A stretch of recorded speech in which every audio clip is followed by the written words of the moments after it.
Tito Karnavian, Menteri Dalam Negeri meminta Direktur Jenderal Bina Pemerintah Desa turun tangan untuk menyelidiki video viral yang melibatkan Kepala Desa Gunung Menyan Wiwin Komalasari. Dalam unggahan video yang beredar, Wiwin terlihat merasa geli saat menenteng nasi kotak dalam sebuah acara. Untuk itu, Tito ingin mengetahui motif dan kebenaran di balik video tersebut.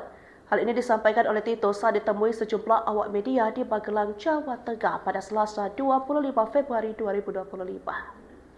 Kemudian Tito menegaskan bahwa menenteng nasi kotak seharusnya tidak menjadi hal yang memalukan bagi seorang kepala desa.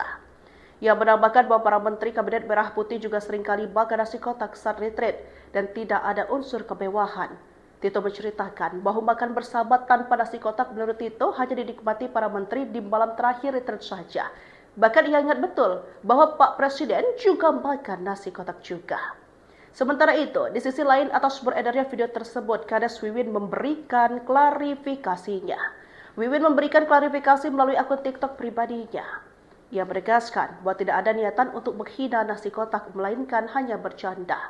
Atas kasus ini, Wiwin kemudian menyampaikan permohonan maaf dan berjanji untuk lebih berhati-hati ke depannya.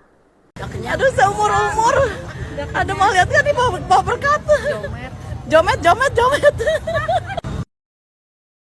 Kades Gunung Menyan, Kecamatan Pamijahan, Kabupaten Bogor Wiwin Komalasari meledek bingkisan dari acara pelantikan Bupati Bogor Rudi Susmanto dan Jaro Ade.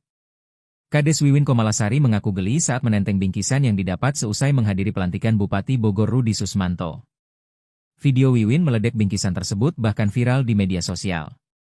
Wiwin Komalasari tampak mengenakan baju dinas lengkap. Ia juga memakai kacamata hitam. Saat sedang berjalan, tampak pula kades lain yang menenteng goodie bag warna putih yang berisi makanan. Ia mengaku seumur hidup baru membawa berkat tersebut karena terbiasa hidup mewah.